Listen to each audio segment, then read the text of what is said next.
KSF या KFS की success factors या की फैक्टर्स फॉर सक्सेस, या CSF क्रिटिकल सक्सेस फैक्टर्स, या CFS critical factors for success.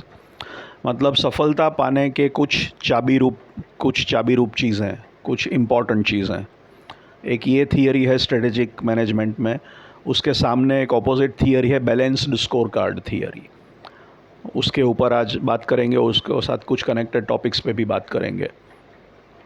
अब जनरली एक सीधा सवाल है, बहुत इंटरेस्टिंग सवाल है।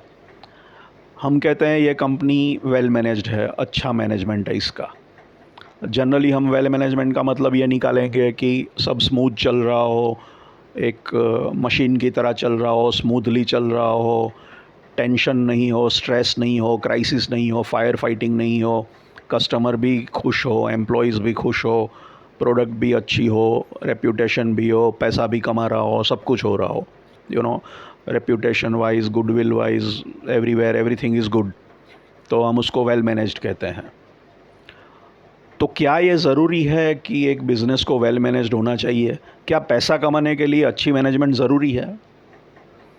KSF वाली की सक्सेस फैक्टर वाली थियरी कहती है कि नहीं, ज़रूरी नहीं है।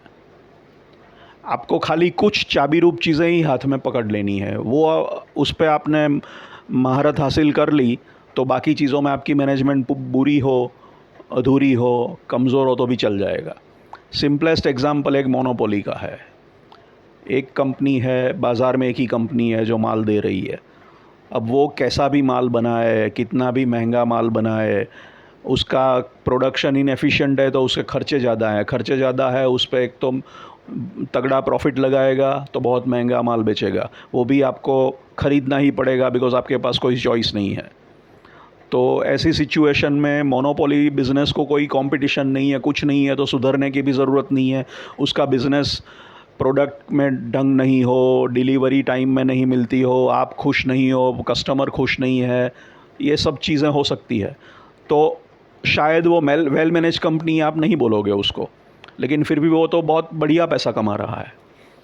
तो ऐसा मोनोपोली जैसा एग्जांपल है कि कुछ चीज़ें आपने हासिल कर ली, या तो टेक्नोलॉजी या कोई पेटेंट ले ली, या कुछ ये कस्टमर आपके पास आ गए, या कुछ चाबी रूप चीज़ें आपने पकड़ ली, तो हो सकता है बाकी चीज़ में आप इतने अच्छे नहीं हो, फिर भी आप एज अ बिज़नेस सक्सेसफुल हो, आप पैसा कमा रहे हो, लेकिन अगर एज एन ऑर्गेनाइजेशन आप वेल मैनेज्ड, स्मूथली, मशीन की तरह, क्लॉकवर्क की तरह, वेल ऑयल्ड मशीन की तरह काम नहीं कर रहे हो।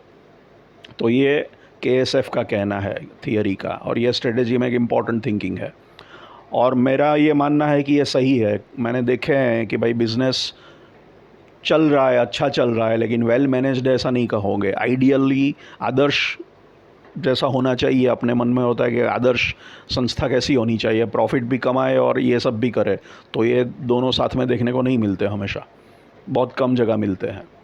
और बैलेंस स्कोर कार्ड जो कैपलन और नॉल्टन ने प्रपोज़ किया था, उसमें ऐसा था कि हर पहलू में आपको अच्छा होना है, मतलब वेल मैनेज्ड होना है।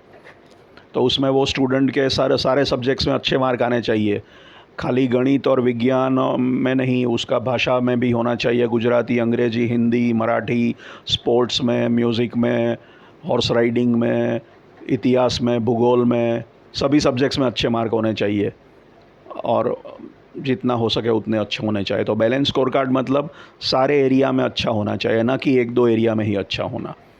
तो बैलेंस स्कोर कार्ड और KSF थोड़ा एक दूसरे का विरोध करते हैं। बैलेंस स्कोर कार्ड वाला मतलब एक वेल मैनेज्ड हो गया, और KSF वाला मतलब वेल मैनेज नहीं है, फिर भी एक दो चीज़ पकड़ ली है अच्छी, तो बैलेंस स्कोर कार्ड पे तो वो फेल हो जाएगा, कुछ कुछ चीज़ों में वो काफ़ी कमज़ोर होगा, फिर भी वो पैसा कमा रहा है।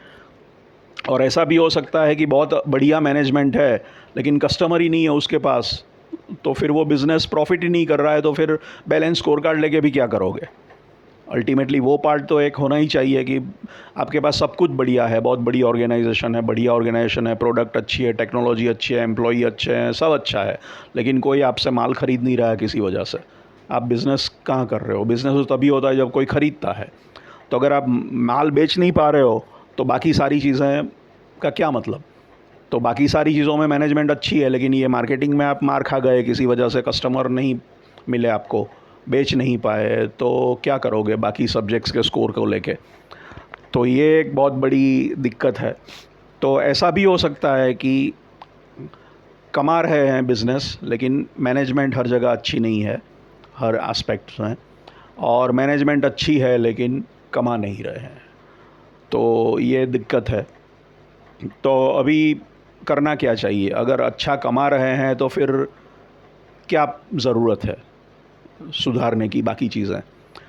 अब जनरली ये होता है कि इवन कभी कभी तो जो मेन लोग होते हैं वो भी खुश नहीं होते कि हम कमा तो रहे हैं लेकिन यार हम ढंग से नहीं हो रहा है, कुछ ना कुछ तो खल रहा है।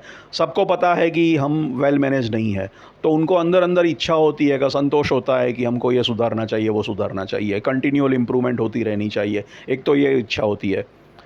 दूसरा हो सकता है कि अगर आप किस चीज़ में जो जो चीज़ों में कमज़ोर हो वो शायद लॉन्ग टर्म में आपको कमज़ोर बना दे, और अभी आपका बिज़नेस भले ही अच्छा चल रहा हो लेकिन जो चीज़ों पे आप कमज़ोर हो उसको आपने नहीं सुधारा, तो हो सकता है बाद में वो आपको तकलीफ़ दे, ना भी दे भी, अभी ये कहना बहुत मुश्किल है। और बात है कि भाई कर सकते हो तो क्यों नहीं, हम पैसा भी कमाएं और अच्छा मैनेजमेंट भी करें तो क्या बुराई है? तो आपको अच्छा लगता है ना, सभी तारीफ़ करेंगे बहुत बढ़िया मैनेजमेंट है, क्रेडिबिलिटी मिलेगी, रिस्पेक्ट मिलेगी, गुडविल मिलेगी, तारीफ़ होगी बाज़ार में, सब वाह वाह करेंगे। पैसा भी नहीं, खाली पैसा नहीं कमा रहे हैं, सही तरह से कमा रहे हैं, प्रोडक्ट भी अच्छी है, व्यवहार भी अच्छा है, ये भी अच्छा है, वो भी अच्छा है, तो अपने को आपको अच्छा लगता है, एक रिस्पेक्ट मिलती है और सेटिस्फेक्शन मिलता है। तो ये सब चीज़ों से अगर दोनों कर सके तो क्यों नहीं करना?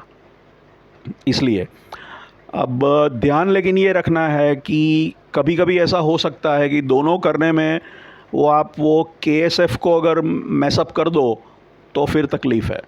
कभी कभी ऐसा हो सकता है कि सारी चीज़ें ठिकाने लगाने में, इम्प्रूव करने में, अगर आप वो समहाउ जाने अनजाने में वो जो मेन चीज़ें काम कर रही थी आपके लिए, उस इक्वेशन को अगर इधर उधर कर दिया जाने अनजाने में, तो हो सकता है कि जो आपका जो मेन फोकस था, बिज़नेस का जो मेन फोकस होता है पैसा, वो पार्ट चला जाएगा और मैनेजमेंट सुधरने के चक्कर में आप उसमें आप मार खा जाओगे।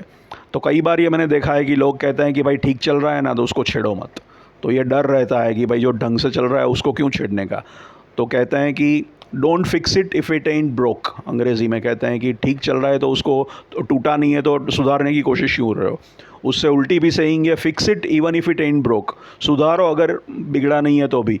वहाँ पे ये मंशा काम कर रही है कि भाई हमें कंटिन्यूअल इम्प्रूवमेंट करते जाना चाहिए। तो अब यही है कि इम्प्रूवमेंट भी करना है तो फिर ध्यान से करना है कि आपका जो मेजर क्रूशियल पार्ट है जिसकी वजह से आप बिज़नेस वाइज सक्सेसफुल हो, profit wise, financial wise, business wise, वो पार्ट चला ना जाए। मैनेजमेंट अच्छी सुधारने में वो ध्यान रखना ज़रूरी है। क्या दोनों चीज़ें हो सकती है? पॉसिबली हो सकती है, ऐसा कोई गणित नहीं कह रहा कि ये नहीं हो सकता है, मुश्किल हो सकता है, ध्यान रखना पड़ेगा, लेकिन कर सकते हो आप। So there is no I clear cut answer on that. तो ये एक इम्पॉर्टेंट इश्यू है कि अगर हम दोनों कर पाएँ तो क्यों नहीं, लेकिन ये हकीकत है कि ऐसे भी देखने को मिलेंगे आपको दोनों टाइप के ऑर्गेनाइजेशंस। तो ये एक इम्पॉर्टेंट चीज़ है। जो इसके साथ एक और बात इसके साथ ही जुड़ी है, तो मैं समहाउ कनेक्ट है, तो मैं रेज़ करना चाहूँगा कि जनरली हम स्ट्रेंथ्स और वीकनेसेस की बात करते हैं, अच्छाई की, बुराई की, प्लस पॉइंट्स की, माइनस पॉइंट्स की। इंडिविजुअल के बारे में भी होता है कि मेरा ये प्लस पॉइंट है, मेरे माइनस पॉइंट है। संस्था के भी प्लस और माइनस हो सकते हैं, स्ट्रेंथ्स एंड वीकनेस हो सकती है। और जनरली जवाब क्या होता है? हमेशा एक ही स्टैंडर्ड जवाब आता है कि हम हमारी स्ट्रेंथ को और मजबूत करेंगे और वीकनेस को कम करेंगे या नाबूद करेंगे या ओवरकम करेंगे या ख़त्म करेंगे। ये स्टैंडर्ड जवाब आता है। लेकिन किसी ने ऐसा कहा कि ये गलत बात है, ऐसा नहीं हो सकता। उसने कहा कि भैया आप खाली स्ट्रेंथ पे ही ध्यान दो, स्ट्रेंथ को ही जोर दो, उसी को टूल बनाओ, उसी के सहारे आगे बढ़ो, वीकनेस को इग्नोर करो, वो रहने वाली है, उस पर ध्यान मत दो, वो भले रहती। वीकनेस पे मगजमारी मत करो, आपकी जो वीकनेस है वो रहने दो, आपकी जो स्ट्रेंथ है उसके हिसाब से प्ले करो, उसके हिसाब से स्ट्रेटेजी बनाओ कि जहाँ पे आपको स्ट्रेंथ काम लगे और वही आपको आगे ले जाएगी। वीकनेस को सुधारने जाओगे तो स्ट्रेंथ पे फोकस नहीं कर पाओगे, क्योंकि आपकी एनर्जी मर्यादित है। तो दोनों चीज़ में बिखर जाओगे आप। तो एक ही चीज़ पे फोकस करो, स्ट्रेंथ पे फोकस करने से ज़्यादा फ़ायदा है। वीकनेस को सुधारने में शायद सुधरे ना भी सुधरे, और स्ट्रेंथ पे ध्यान नहीं दे पाओगे तो एनर्जी नहीं है कि सब कुछ अच्छी तरह कर पाओ। तो ये एक अलग नया किस्म का थिंकिंग है। तो वो वही वाली बात हो गई कि भाई KSF वाली बात है, सब कुछ इम्प्रूव नहीं करना है। तो आइडियली हमने ये सोचा है कि भाई सब कुछ अच्छा हो, लेकिन ये थियरी भी है। अगेन प्रॉब्लम ये है कि हमारे पास एग्जैक्ट गणित नहीं है। तो क्या करना चाहिए? अगेन वही है कि भाई इच्छा तो है कि हम अच्छा कर रहे हैं तो और अच्छा करें, कंटिन्यूअल इम्प्रूवमेंट की अच्छा हो तो हम करते रहना चाहेंगे कि भाई ये तो अच्छा है लेकिन और चीज़ें भी अच्छी हो। लेकिन क्या वो कर पाएंगे? क्या ये करने में वो बिगड़ नहीं जाएगा? वो ध्यान रख के करना पड़ेगा। क्लियर कट यस और नो आंसर मिलना बहुत मुश्किल है। मैथमेटिकली 100% ऐसा ही होगा ये कहना बहुत मुश्किल है।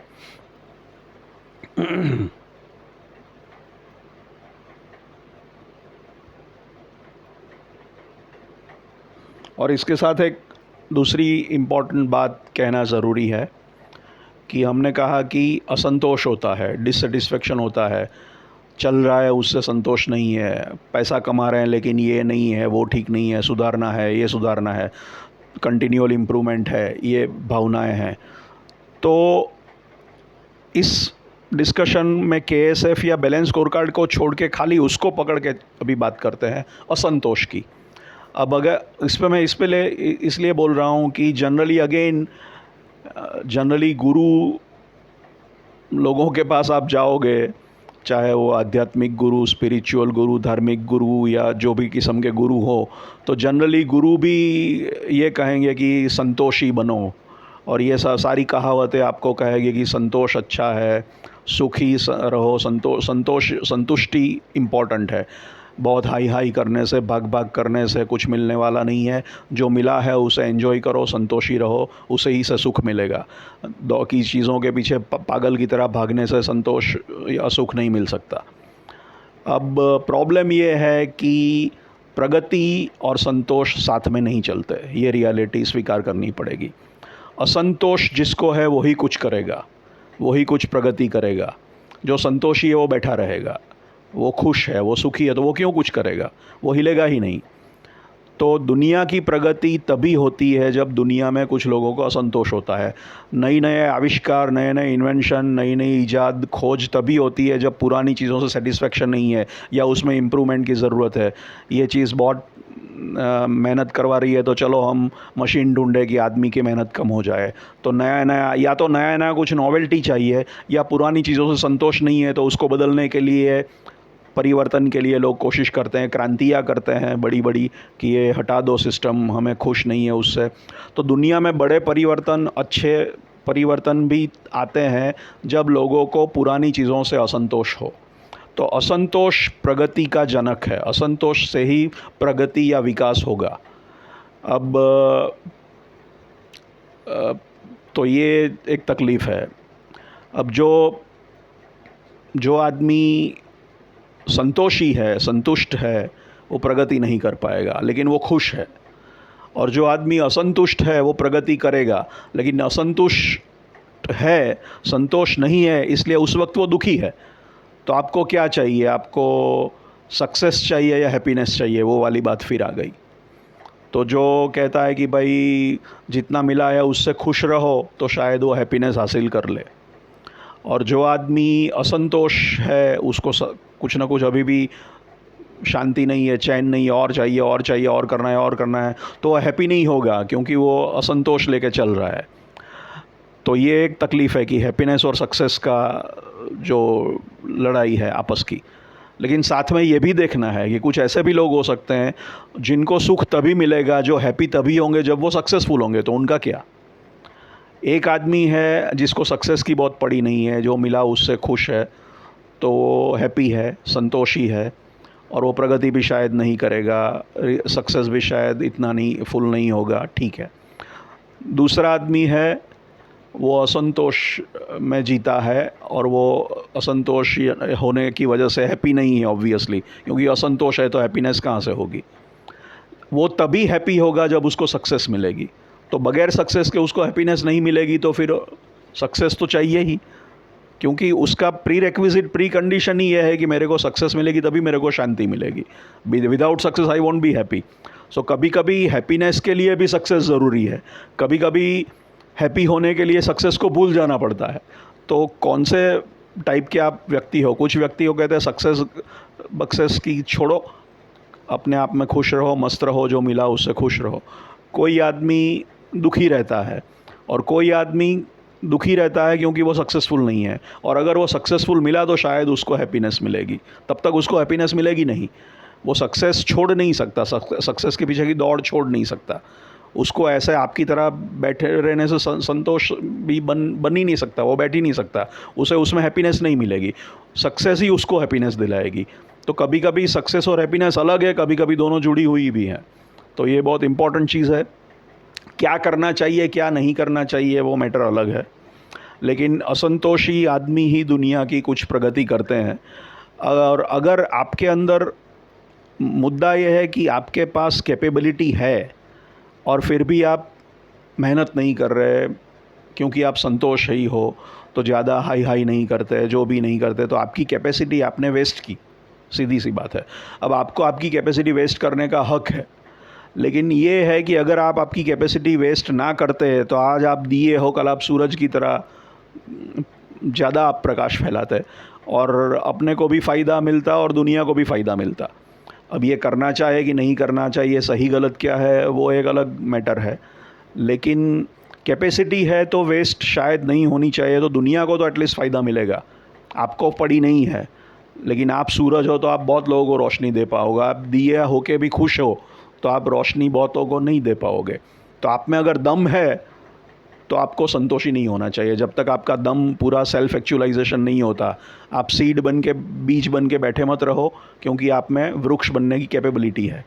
लेकिन आप सीड बन के, सेटिस्फाइड बन के बैठे गए रहे तो उसमें कोई, आपका हक है वो करने का, लेकिन आपने आपकी कैपेसिटी वेस्ट की और वो कैपेसिटी किसी और को काम आ सकती थी।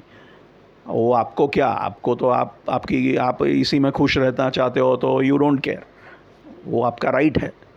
तो दोनों तरह से देखा जा सकता है। बट कहने का मतलब ये है कि जनरल जो थिंकिंग है कि संतोषी रहो, सुखी रहो, तो ये बिज़नेस में, मैनेजमेंट में, प्रोफेशनल लाइफ में, कैपिटलिस्टिक मटेरियलिस्टिक दुनिया में ये नहीं चलने वाला।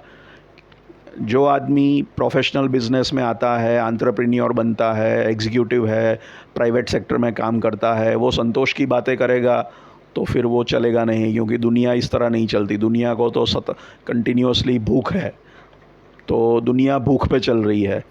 वो संतोषी आदमी आश्रम में जाके बैठ के ध्यान लगा सकता है, लेकिन बिज़नेस में जहाँ पे हमेशा पैसा कमाना है, आगे बढ़ना है, सबको आगे बढ़ना है, सबको और ना और चाहिए, तो संतोषी आदमी फिर वहाँ से बाहर हो जाएगा। तो ये एक ध्यान रखना पड़ेगा। और संतोषी होने में प्रगति फिर रुक जाती है। चॉइस का भी सवाल है इसमें, नो डाउट, बट ये ध्यान रखना है।